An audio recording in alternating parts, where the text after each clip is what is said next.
We're paying more for electricity, we're paying more for our petrol. Should we be worried? I mean, with the petrol issue, the costs this time around were mitigated by the rand, but how much longer can the rand save us? That's a very good question.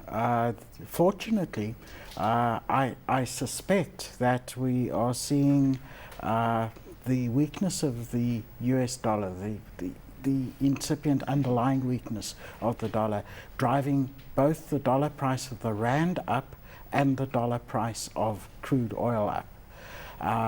There are other factors behind both, certainly, but at least there's a common factor, and that is the weakness of the dollar. So if the oil price is to go into orbit, the rand should gain against the dollar.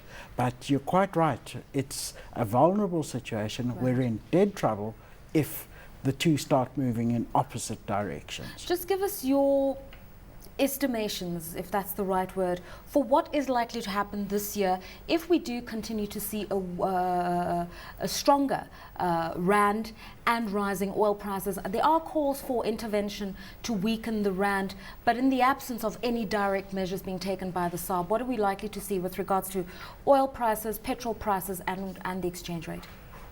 I think that we're likely to see the rand strengthen at first, but weaken towards the end of 2011. I would call a rand at the end of the year at about 8 rand to the US dollar at the moment.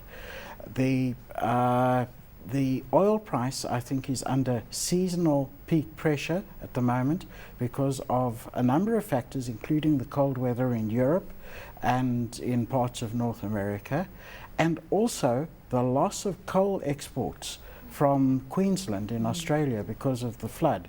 It's a competing primary energy product.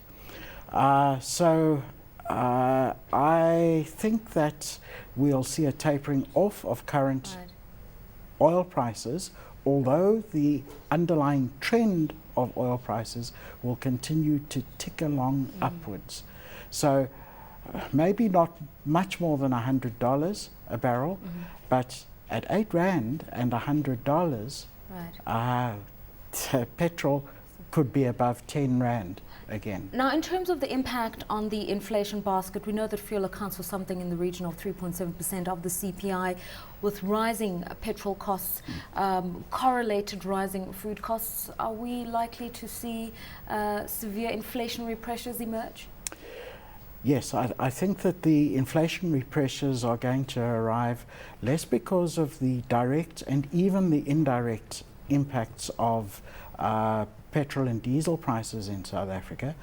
But we must remember that just about everything that you and I and the viewers can see and touch around us has got some kind of oil input in it.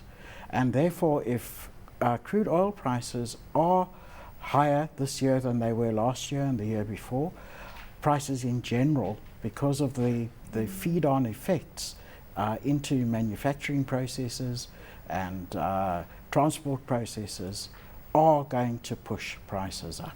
Obviously, there's a correlation, Tony, between the price of oil, consumption, and the rate of global growth. And some economists are saying we're probably likely to see better global growth in year 2011, and that could drive up consumption by 1.7% to 87.8 million barrels a day. Are you bullish about growth this year, and why?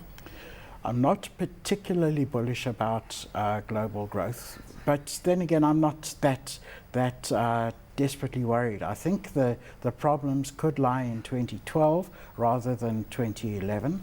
I still am keeping half an eye on a double dip kind of scenario for the US economy, which would pull the rest of the G7 with it. But 2011, I think modest growth and energy consumption growth, as you've spoken about, is quite feasible. And if we do get up to those kind of crude oil demands, we are going to have to hope that certainly OPEC and other oil producers will lift the lid that they've placed on oil for the past 2.5 years. Always great having you, Tony Twine, with Econometrix, just talking to us about the rising price of oil, the rising cost of petrol, the impact on inflation, and obviously the impact on business doing business this year ahead. But